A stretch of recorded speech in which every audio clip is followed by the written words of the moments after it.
This is Molé Mama. Take a journey with me to my kitchen where I recreate some of my sweet Mama Rosa's best Mexican family recipes. I'll share the stories behind my grandma's magical molcajete, guacamole, crunchy tacos, mole, papas and chorizo chimichangas, Kahlua cake, crack cake, and oh, so much more. You'll also get to meet guest chefs as they share the stories behind their yummy recipes. I believe that food is the sixth language of love. And if you're like me, it's your love that makes your food magical. Tune into Molé Mama on Thursdays at 6 p.m. for all the fun and love. You might want to eat first, because this show is going to make you oh so hungry. Que Dios te bendiga, as my mom would say. May God bless you. Hola, and welcome to Molé Mama, Cooking with Love. We drive connection, unity, acceptance, and love across all cultures and generations. And before we get started, I just want to be very clear that all are welcome here, and we're delighted that you're listening. And from Mother Teresa, spread love everywhere you go, and let no one ever come to you without leaving happier.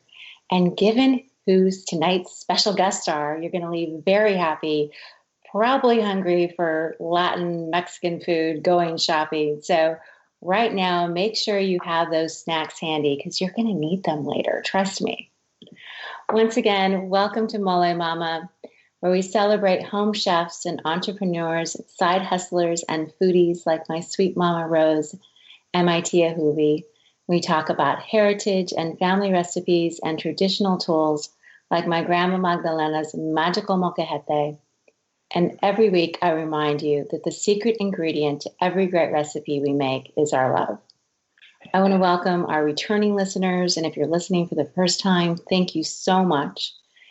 And please check out our Molé Mama recipe YouTube channel so you can learn how to make our guacamole, crunchy tacos, enchiladas, Spanish rice, mole rojo, chimichangas, and so much more. Tag me on Instagram or Facebook, and please reach out with any questions. I'd love to help you make those recipes successful.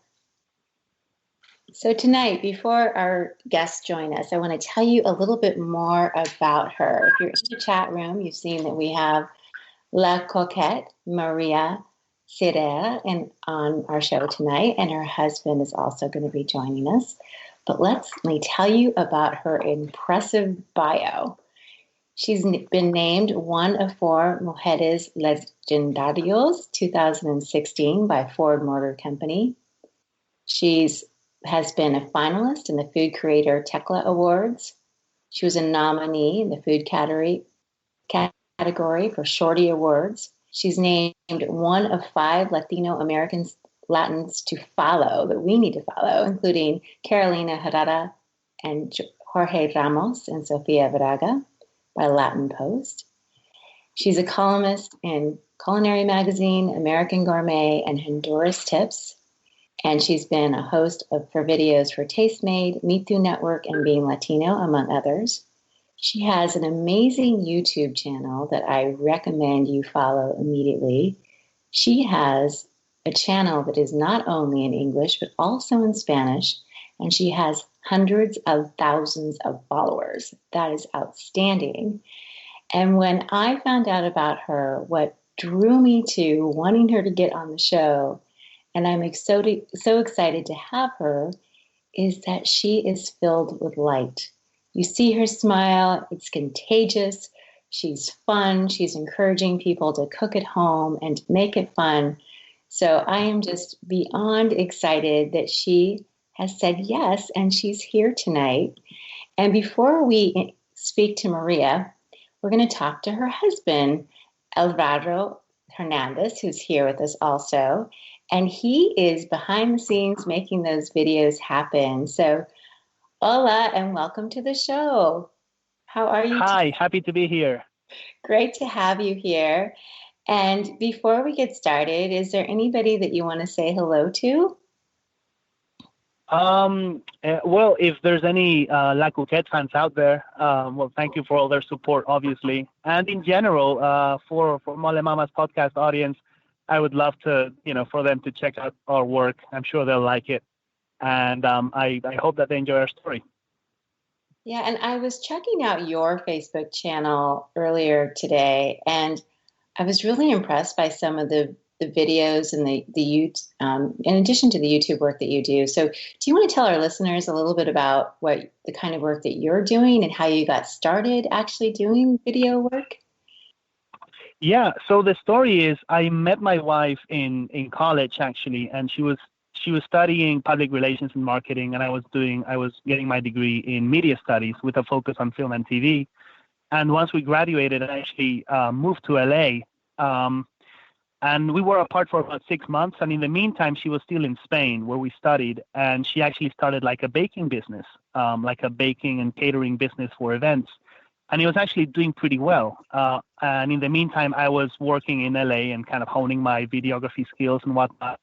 So when she finally joined me in LA, I was kind of sad to see her stop with that entrepreneurship that she had with the baking business. So I told her, you know what, this YouTube thing is really something we should look into because it's really taking off, and I like making videos, and you like cooking, so we should really combine forces and start a cooking channel. How does that sound?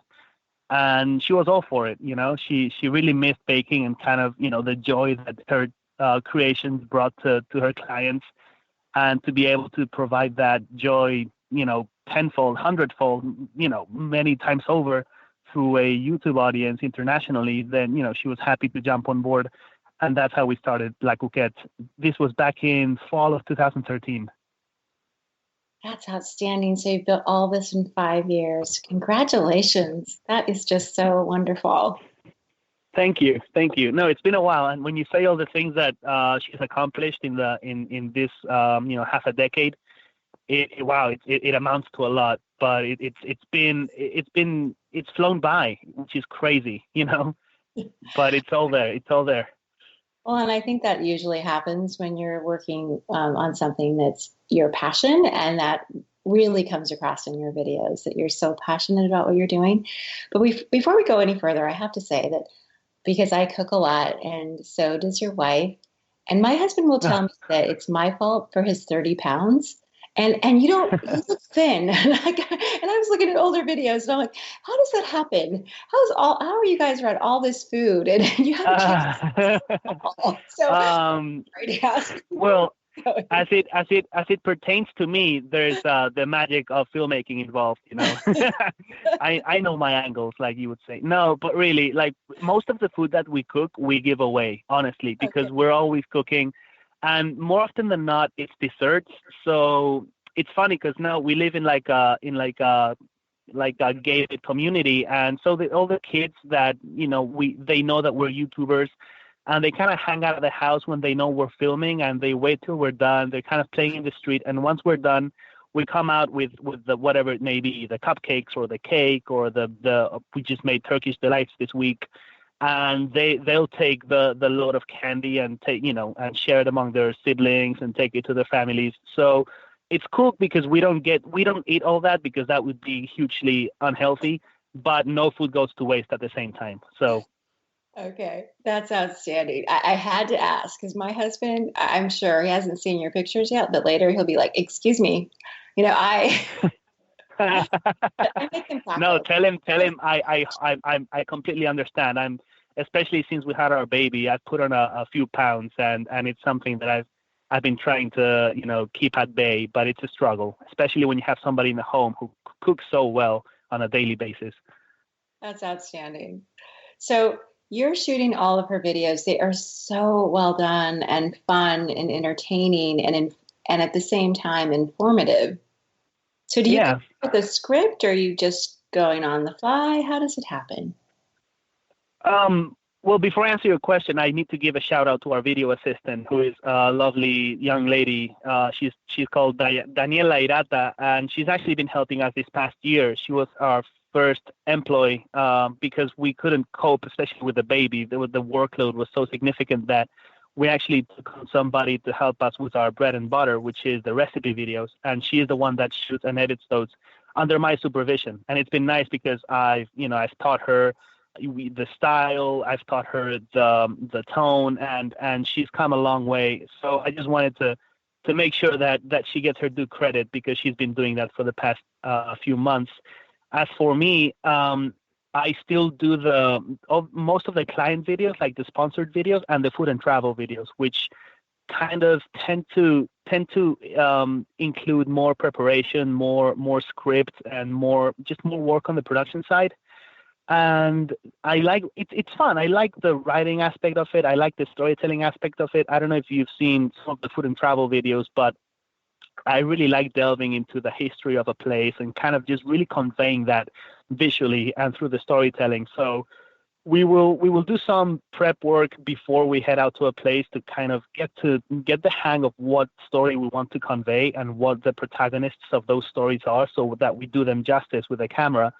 And then there's a lot of work in the editing bay, obviously, which is when these types of videos come alive and when most of the scripting is actually done.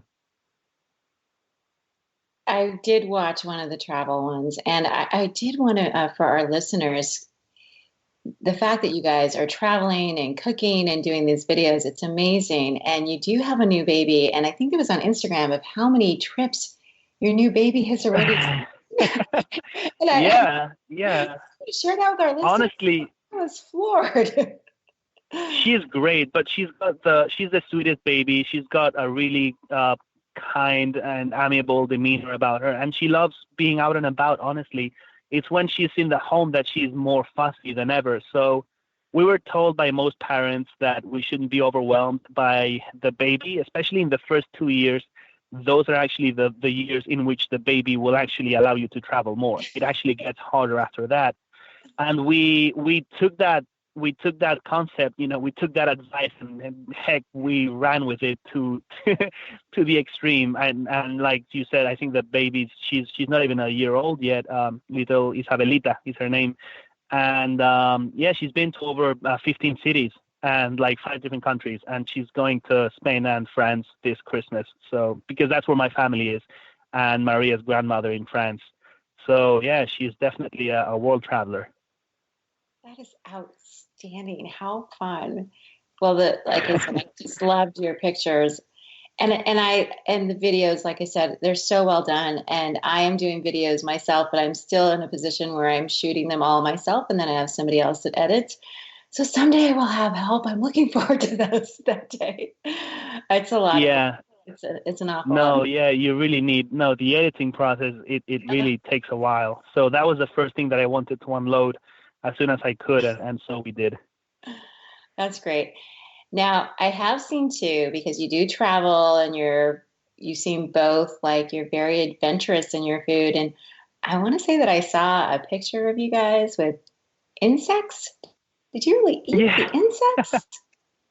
Yeah, we've actually tried them a few times now, because it's actually a bit of a fad, you could say, and some people are pushing for it to be the future of our protein intake, which I'm a little dubious about. But it's still interesting because, especially in Mexico, there's a big history of pre-Columbine cuisine involving insects. And so the first time we tried it actually was in Mexico City. There's a restaurant that specializes in that type of dish from before the Spanish arrived in Mexico. And yeah, there's like everything. There's escamoles, which are ant eggs, delicious, by the way. They're nice and creamy. And then you have the usual chapulines from Oaxaca, which we also saw in Oaxaca, where they have them really big with like the lime and chili and salt. And I can dig them. And then there's the chicatanas, which are like the flying ants from southern Mexico as well. And they're very seasonal, and they're deemed to be like a gourmet item. And they make really fine salsas. There's the gusanos de maguey, los chiquiniles. There's a bunch of insects which I didn't know even existed, but there's a really cool tradition of actually sharing them. And as we speak, I've just been joined by my wife, who has been relieved of baby duty. Great. Hola, Maria, and welcome to Molé Mama.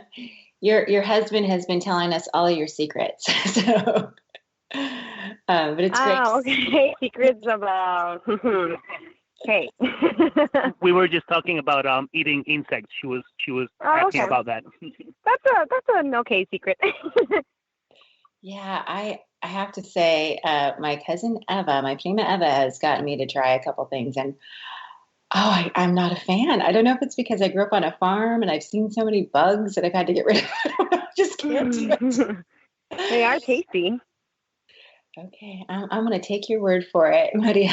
So I did do an introduction of you of all the amazing things that you have accomplished in just 5 years. She spoke wonders of you. Thank you so much. I testify. You're making me blush. Oh, well, you should own your accomplishments. It's quite awesome. So congratulations.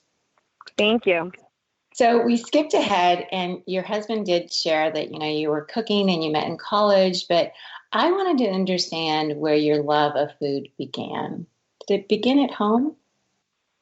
Well, pretty much yes and no. So, I mean, I grew up in a family of cooks. My grandma, my aunt, my mom, they're all really amazing cooks. And I mean, as it happens in all Latino families, like the family usually gets together and they cook for like 20 plus people. And so we've always been surrounded by food, but I didn't really got, like the joy of cooking until I was later living by myself in college. And I had to really survive basically, because I was just eating bagels and salads in college, and I that's when I started cooking, and I think I have it in the blood, because I always tell people hey, I'm not a professional chef, I've never taken classes, but I just have now perfected certain skills, and I just get more passionate about cooking every time I discover a new recipe or a new type of cuisine. And so maybe I've had it all along, and I just needed to discover it. Now, is there a favorite recipe that you have? I know you have so many videos on YouTube. But is there one that sticks out that's that's a thing I love?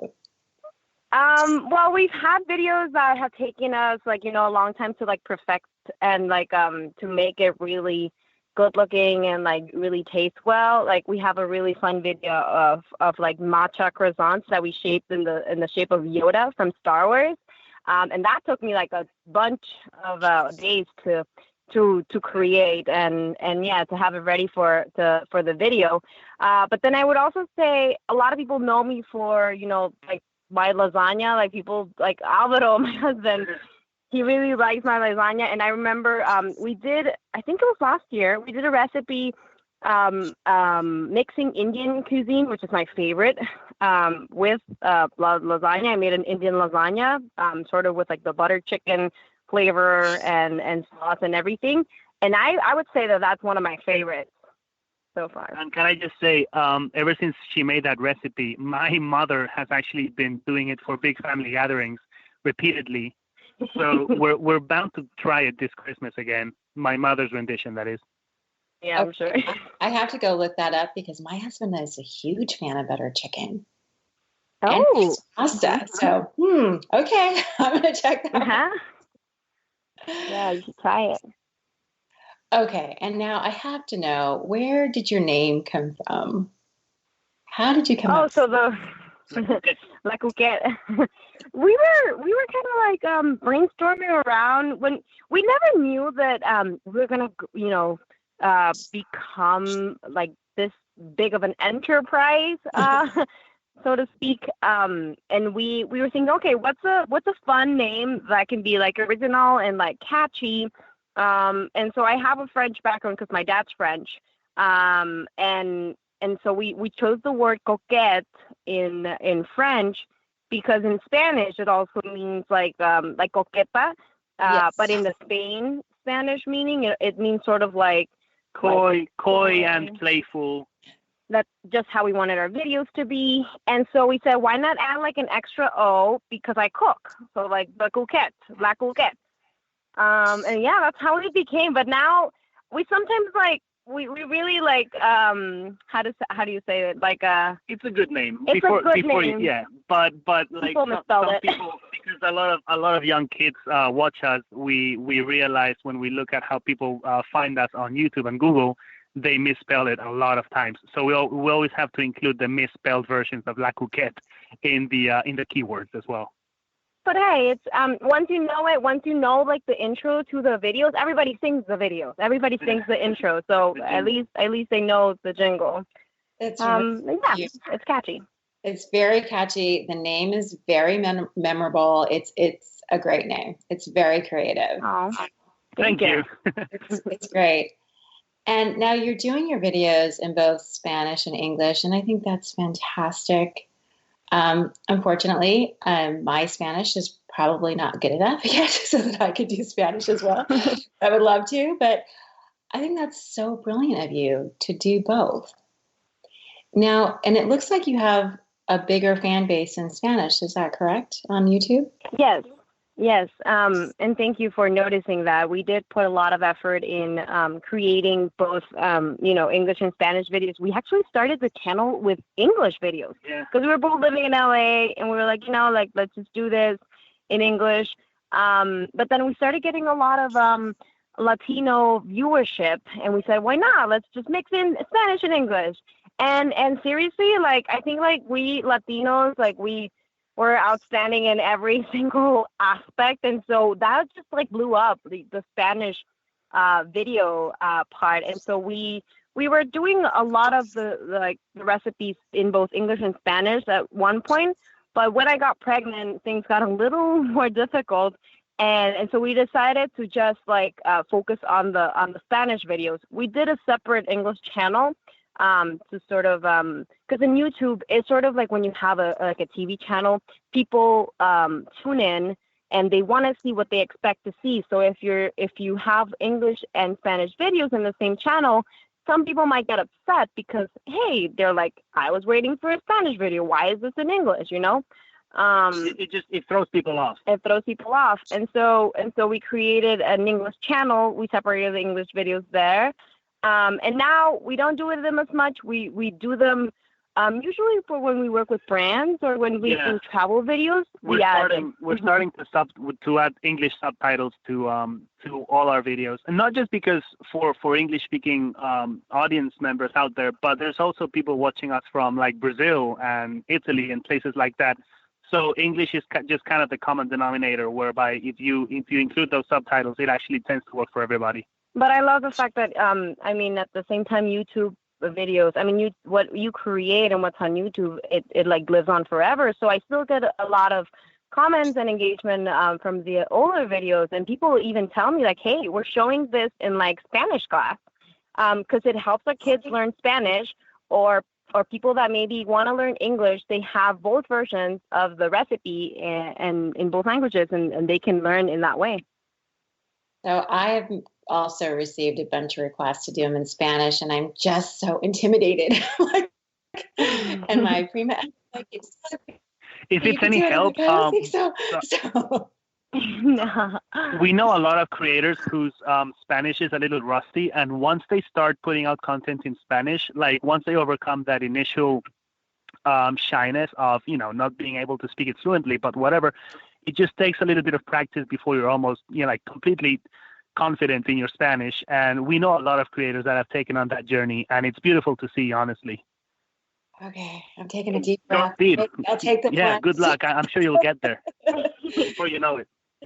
And I think for our listeners, if you could share the numbers, because I was just so impressed with how many followers you have on YouTube. Yeah. Well, we are very blessed. We're very humbled by that.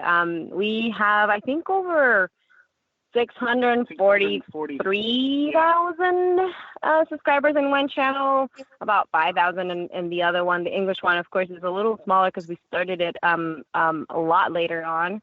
And then, yes, we also have people on Facebook. We have over 20,000. On Instagram, we have over 40,000. And I love the fact that I can connect to different audiences on each platform because I know on Instagram, I use both English and Spanish because I have people, a lot more people from California, a lot more people from the U.S., and a lot more moms. Now that I'm a mom and I'm creating, content around that lifestyle, I've been getting a lot of, mom audience. So I'm really happy that I can speak to all these different types of audiences in their own preferred way. That's fantastic that you're doing that. And thank you for sharing the numbers, because I just wanted our listeners to hear this is something that you've built in 5 years.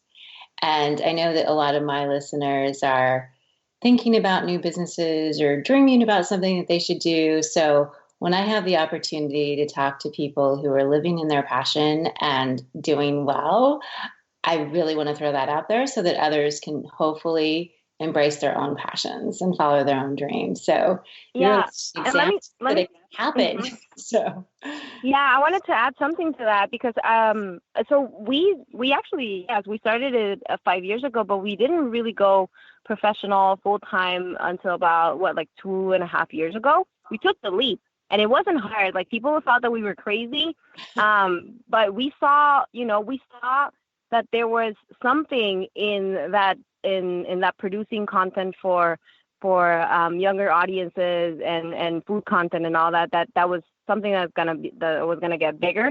We took the leap when we didn't even have 10,000 subscribers. Yeah, we barely had. It was crazy. So to add some context to that story, because it really was quite crazy now that I think of it. We were both living in LA with full-time jobs when we started La Cooquette, and that went on for a good 2.5 years. But then our work visas actually were about to expire, because we were both, we both came into the country with student visas, and then we had a work permit, and that lasted for about 1.5 years. And so when our work visas were going to expire, we were thinking, what are we going to do with our lives? We love this city so much, and we have all these things going for us in this city, but at the same time, it was just impossible to stay with a work permit. So we looked at our side project, which really was our passion project, and we said, how about we just give this our all for a year, and we see what happens. And while all this was going on, Male's family was trying to get us to relocate to Maria's family was trying to get us to relocate, closer to them in Panama. My family was doing the same. They wanted us to move to Spain. And we really wanted to stay close to the Southern California market. So we said, hey, let's move to Tijuana. And imagine the reaction of both of our families. Hey, these guys are moving to TJ to pursue a YouTube channel. Oh my. And we didn't even have 10,000 followers. I have no idea. Now that I'm a mom, I'm just appalled. I understand everybody's concerns, but at the same time, it goes to show that a lot of people won't understand your passion. You just have to follow your gut. And even if you get naysayers from people that you love and that are very close to you, they may not even understand the whole picture. But the important thing is that we did, and we just gave it our all, and it paid off. Mm-hmm. That is a great story. So you moved to Tijuana first, and then you came back to LA.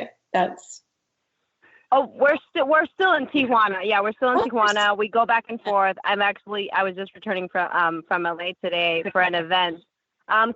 So most of our network is still in LA. Everybody that we work with is still in LA. Now more on the East Coast as well, since we've gotten bigger with the Latino market. But hey, we're 2.5 hours driving. And it's pretty convenient. A lot of people see that it's far away, but it's not really. Yeah, so it's pretty convenient. Tijuana has a lot of connotations and whatnot, obviously, but the fact is that for us, it's been an extremely helpful strategic hub, because we've been able to stay close to our market. And now that we've grown our project so much, actually the plan for next year is to relocate to LA. Mm-hmm. Because we've earned our stripes, as it were, so now we can actually get our proper visas to be able to move closer to where the whole industry is, and that is the plan for next year, as of December 2018. And I'm sure it's going to happen, given everything else that you've done. Thank you. Yay! Yeah, that's great. So let's go back to the food and the cooking. And do you come up with all your own creations, or how do you come up with all these ideas? Some of your food, Maria, is so creative. Thank you. Well,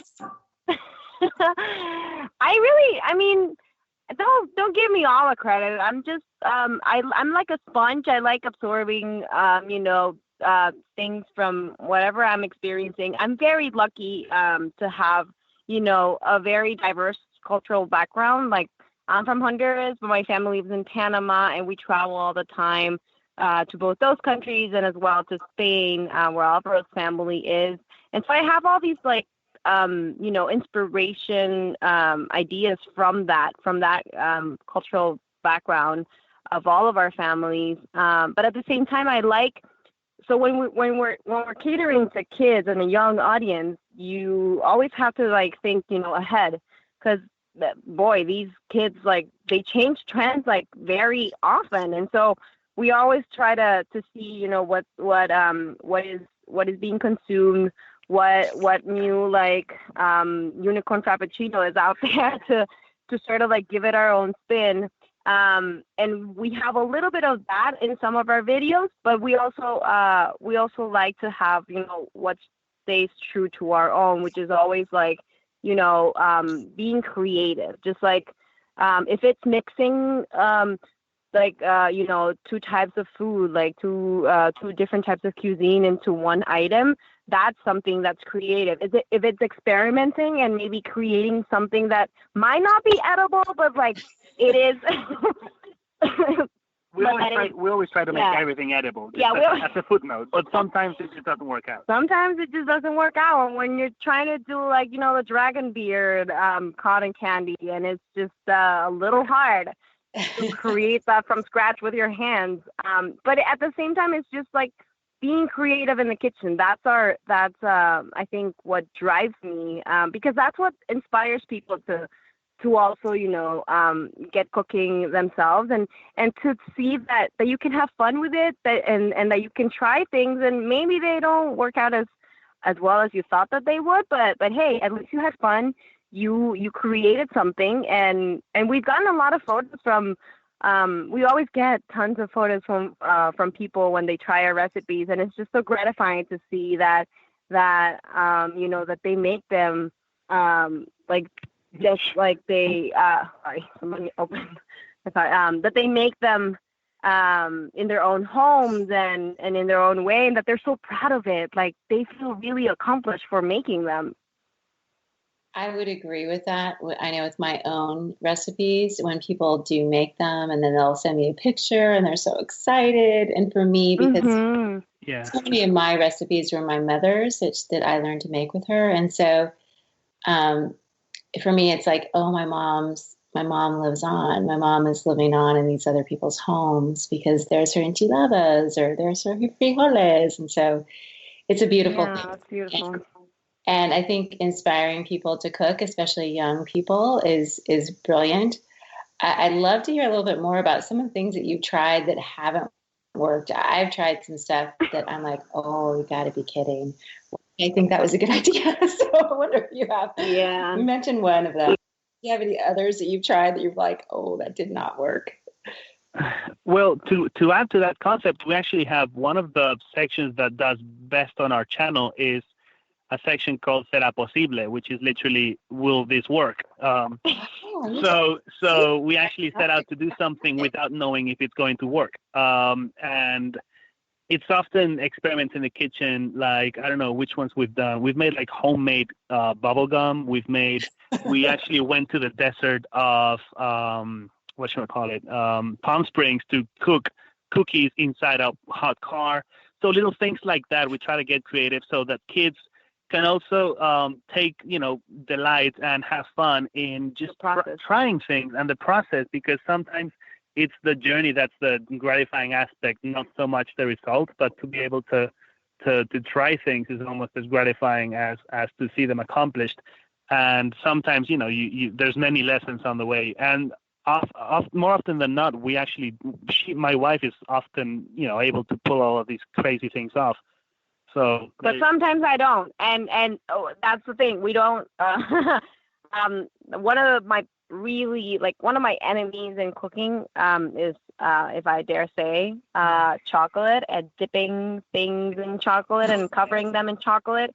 So it would be hard for you to get. I think there's only one video of me making cake pops in the channel, and it was because I was with a friend that's a professional baker, and she helped me do them. But I have had nightmares with cake pops. Yeah. It's just horrible. Yeah. The temperature of the chocolate and all of that. So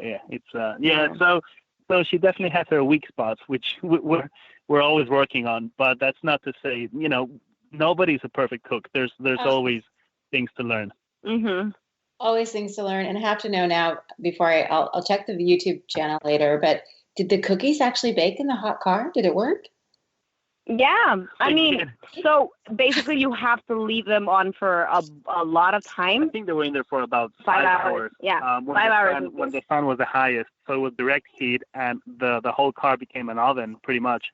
And they came out soft and chewy, just how we like them. Yeah. It's outstanding. That is great. So your nightmare is chocolate. Mine, unfortunately, is making homemade tortillas. Because I know my mother made them every single day. Flour, perfectly round, fluffy. I helped her. It was one of the first things I ever learned how to make. And I've never been able to perfect them without her. I can't do it. I don't know how. Yeah, I get you. It's just painful. Yeah. No, it happens. It happens to me as well. So in Honduras, I'm not sure if you're familiar with our street food staple. So just how like Mexico has tacos, they're so everywhere. They're predominant everywhere. Hondurans have baleadas, which are basically like a flour tortilla, but it's not like the regular flour tortilla. So it has to have like this specific consistency, and I've never been able to get it, the right way. It's just, I mean, they end up like bricks. And even if I get it the right consistency, thanks to the help of somebody that knows how to make them, like I can never make them round. I know, I understand you completely. How do people manage to do that? Yeah, and for all our listeners out there, try baleadas. They are to die for. Okay, I have to try those sometime. So, in all the travels that you guys have done together, what's your favorite trip that you've taken and why? Do you have one? Yes, I think. Let's see. Together. Well, we filmed in Istanbul, although that was actually our honeymoon, and that we never actually put out that video. But that was, for me, that was an amazing experience because it really is like the meeting point of the Eastern world and the Western world. So when you see that applied to food, it really becomes something quite magical. As it pertains to the videos that you can see on the channel, I really had a lot of fun in Mexico City. I think that's one of my favorite places. Yeah, we made a 5-episode series of Mexico City, just like sort of like telling, a little bit about their food and their culture, going through different places like mom and pop shops and hole in the wall restaurants. Like pozole. That's where we ate the bugs, like the big plate of bugs. But I would also say, I mean, that's the one that we've shot, but just now, we just came back from a cruise. And as the state of, that our family is right now, we have a baby. And she hasn't stopped she hasn't stopped us. She has been traveling with us ever since she was 2 months old. And we just came back from a week-long trip to the Caribbean. She was on her first cruise. And I think that's, personally, for me, that's one of the most memorable trips that we've taken so far. Not in the video aspect, but more in the personal. Yeah, we were able to get a good and well-deserved rest. And it was a foodie cruise as well. Carnival had us, they invited us, and it was like we got to try all the restaurants on the cruise. And then all the ports had different food offerings, so it was just a delightful experience. How fun! That sounds yeah. That I would love that. Fantastic, you guys. Yeah, so, definitely recommend it. So, what have been some of the challenges that you faced in owning your own business? We've talked a lot about all the amazing things, but I know it's a lot of work. Sometimes things don't go the way you planned. So yes, I mean, we had challenges just like anybody has. But I think like when you're an entrepreneur, you sort of like have to live with them every step of the way. And it's hard to get, it's hard to get stronger and like to be perseverant in what you think is this good project of yours, and when you have to like you have to dedicate a lot of time to, even when you're not seeing the results. That was like us at the beginning of when we took the leap, when we told you that we decided, hey, let's do this full time. That was a big risk for us, and the first year was a little hard, especially because I mean we weren't seeing that many, that much growth immediately, and we were putting our heart and soul into creating these videos. And yes, people, I love the fact that people, were still loving the videos, and more people like started following us and started getting, inspired by our content. But at the same time, we really thought that it was meant for a bigger audience. And so it was hard to keep motivated at certain times. But the good thing is that we had each other. And like whenever Alvaro was down, I would like, give him a pep talk and like lift him up. Or he's also very good at, he's very demanding, but at the same time that keeps me on my feet. And that actually helps me get out of bed every morning, because I know that after all the thousands and millions of views that we had, like he's like the first person that's counting on me. And so that helped me a lot as well. I think working together is both, a blessing and sometimes a curse, because we do. That's one of the other things that we know that we have to live with, because we complement each other in many ways. But at the same time, sometimes it's hard to like divide. This is a time that we set for our, to live our personal lives and not talk about work. And this is a time for work, and also let's not let things that happen with the work or with the project disturb our own personal way of treating each other. Let's just leave this aside. Yeah, that's because we work from home, obviously. So that's definitely been a challenge to be able to keep order and to keep everything in check, and to be able to say, okay, this is the time when we stop working, and this is the time when, we kick back and we enjoy each other's presence and company, and that's the way it should be. And I think that couples that are starting, to take on their own passion project together, they should really always have that in mind. It should never take over your relationship 24/7. Because that's just not healthy for anybody involved. And it's not healthy for the project in the long run either. Mm-hmm. Yeah. So pretty much that.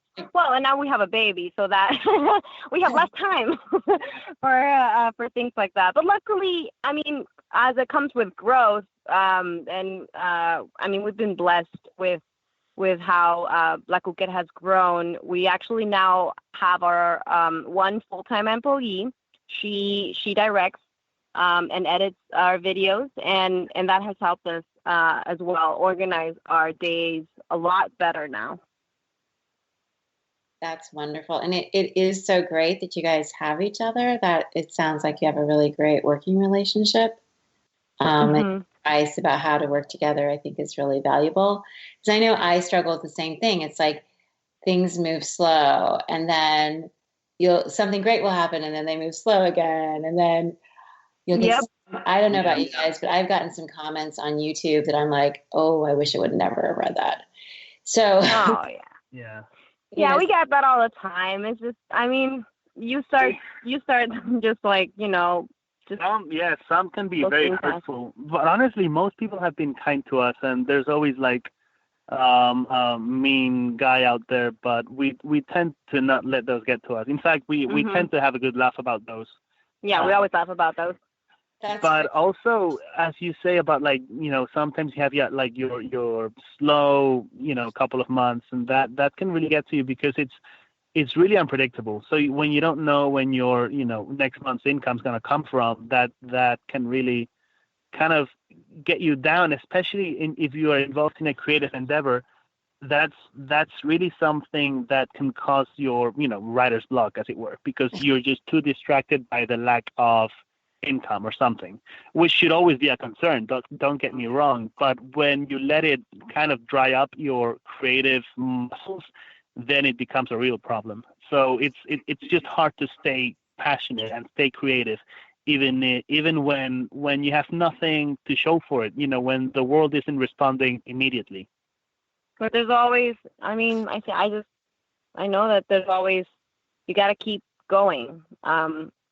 And we've had those times and we've kept on going, and look at us now. Seriously, like now it's, we like saying yes to a lot of people, and sometimes we can't stop working now. We've been blessed with so much work now. I was just telling my family, last week, there was a day in which I was dealing with like 8 clients in a day.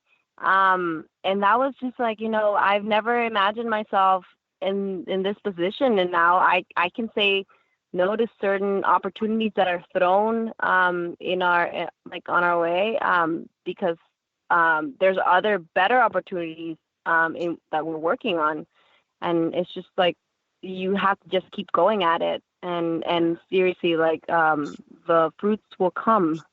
But to add to that, it's easy, obviously, to be grateful when you have 8 clients knocking on your door. Yes. But also, when it's not always like that, and you have to be grateful for the small things as well, which we've caught ourselves losing sight of that. We kind of take a certain amount of followers or income or whatever it may be for granted, and because you've reached a certain height, sometimes when you're not constantly surpassing that height, you're just like, everything sucks. Everything sucks. What's happening? This is terrible. And because we've had videos that have reached like 1.5 million views, and now it's actually been a little slower over the past couple of months. But at the same time, I'm like, wait, your first instinct is to say that video only got like 35,000 views, which is not a lot. But then it's like, hold on a second, just imagine 35,000 people. That's a lot of people that are stopping to watch your work. It is. So be grateful, because that's that you should never take that for granted. Yes, that's really, you have to step back sometimes. That's really great advice, you guys. Absolutely. So I still have a day job, so I haven't taken the leap of faith that you have taken yet. So I still do my hard. Pardon me? No, it's a tough choice to make. I know a lot of people in your position as well, and yeah, it is very tough. We were crazy. No, it was good. It's really good that you guys did this. So I know that we only have a few moments left, and I think that we were just talking about this a little bit as far as what advice would you give to somebody that wanted to begin a blogging or creating a YouTube videos channel? Do you have any advice of how to get started? Mm-hmm. Yeah. Well, one of the things that we always say to people, because everybody's trying to look for, like the right way and like the right answer to create like the most viral video ever, right? We always say to people that there's no formula. It's a matter of creating good quality content and consistency. And you're never gonna have all the tools that you think that you need.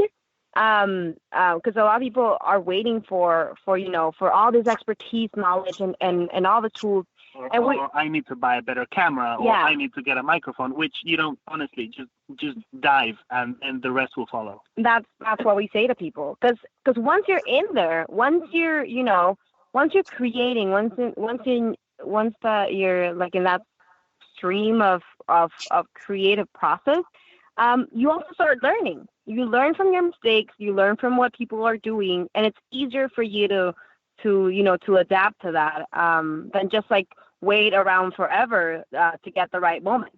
And yeah, that's I think the advice that we would. I think it's fun to take a look at our first videos, and oh my gosh, some of them are a little really bad. cringe-inducing, but at the same time, it's really gratifying to see that we've come a long way in terms of the stuff that we can do and how we do it now and how it looks. Everything looks a lot more polished now, and we've really found our stride and our own voice. And that's another thing that I want to hit on, which is when you go out there and you want to speak to the world, speak as yourself. Don't try to be Casey Neistat. Don't try to be this, other blogger that you follow and that you admire. Like, really find your own voice, because people don't want to see copycats. People want to discover something fresh and unique. And there's only one you, so you might as well make that your genuine voice with which to address the world. And I think people have a hard time embracing that at first. But the internet is full of all sorts of quirky wonders, and I think if there's a place where anybody's welcome, that is definitely YouTube and the internet in general. Yes, that's true. That is fantastic advice. You guys are so wise to be so young. No, well, we've learned from a lot of mistakes and bumps in the road. And it's not the years; it's the mileage. Oh yeah, the mileage. I like that. Okay, so the last question I'm going to ask you guys about food is, there's this darling picture of you guys with a beautiful pan of paella. So, we just made that. Yeah. A family recipe. What is this? I love paella. Oh, so the story is that I'm a Spaniard, obviously, but I only learned to make paella like a month ago for the purpose of this video. Yeah. And it's such a fun dish, let me tell you. And I recommend it. It's one of those dishes that are great to cook as a group and then to enjoy for a family gathering or whatnot. It's incredibly popular for that sort of occasion in Spain, and obviously now internationally. But yeah, we were lucky to be sponsored by Chromebook, which was a great partner to have for that video. And it came out beautiful and very tasty. Can I just say? Yes. No, I second that. And I just want to add that there's many recipes in the channel that have actually been inspired and like created by Alvaro. Like I think he started perfecting his cooking skills just as the channel was growing. And it just came to a point in which he was just like throwing ideas at me, but also trying the dishes himself first. Sometimes, especially now, because sometimes I just have, to occupy more of my time with the baby. He loves grilling, and he loves, finding new barbecuing recipes to add to the channel, and he's been, very helpful in that way. So the paella was actually his idea. It's beautiful paella. I recently learned how to make it as well. Somebody taught me last year, and I've really got to it. And we were in Spain last December, and I have to say, I'm sure it's because we didn't know where to go, but we didn't have good paella there, and we were so disappointed. No way. Where were you in Spain? So we were in the Costa del Sol, and we kept asking about paella, and everybody said you had to go to Valencia. And we're like, well, can't we get paella here? There's no Yeah. Yeah. Well, yeah. In Madrid, Madrid is not known for paella. It's definitely more toward the coast, especially the Valencian coast. But it's Valencians are very touchy about their paella, which is something that we hit on in the video, because it's one of those dishes that do not allow a lot of novelty. Mm-hmm. As soon as you step out of the very specific and rigid original recipe, Valencians will take up arms and go after you. Oh, then they wouldn't like the one that I've started making now, because it's a combination of Portuguese, a little Mexican, a little Spanish. So I've thrown all kinds of. Yeah, I mean, the more the merrier. Why not? I'm not like a paella Taliban myself, but there's some people out there that are very particular. Yeah. Well, how fun that you guys are exploring new things. So please tell our listeners how they can follow you and stay up to date, all the amazing things you guys are up to. Yes, thank you. Well, pretty much our main channel is on YouTube. It's called La Cooquette. That's LACOOQUETTE. And we have there a ton of videos in Spanish, but a lot of them in English as well, some with English subtitles. We also have the English channel called La Cooquette Food. So if you know how to spell La Cooquette, we're La Cooquette in everything, like Instagram, Facebook, Twitter. So once you know how to spell it, you can find us anywhere. So that's La Cooquette. LACOOQUETTE. Yeah. And lacooquette.com. Okay, so check them out. And thank you, Alvaro and Maria, for being here. It was a delight to chat with you. Thank you so much. Thank you so much for inviting us. Thank you for having us. It's been our pleasure. Yes, you have some really great questions, and I really want to try your mom's recipes now. I'm gonna look forward to seeing them. Okay, check them out. So I want to thank Christy, our producer. Remember to add the most important ingredient to every recipe you make, your love. And as my mama said to me as we said our goodbyes, que Dios te bendiga. May God bless all of you. Oh, Soul to soul. Yeah. Yes, absolutely. Okay, guys, thank you. And Soul to Soul Nancy Newman is up next, so please stay tuned for her show. Have a wonderful evening and a great weekend, everyone. Good night. Thank you. Bye. Thank you. Good night. Bye. Thank you for tuning in to Molé Mama. Remember to add love to every recipe you make. It is your secret ingredient. Please follow us on Instagram, Facebook, and check out our YouTube channel and make those yummy recipes for your loved ones and connect and have fun and enjoy. Que Dios te bendiga. May God bless you.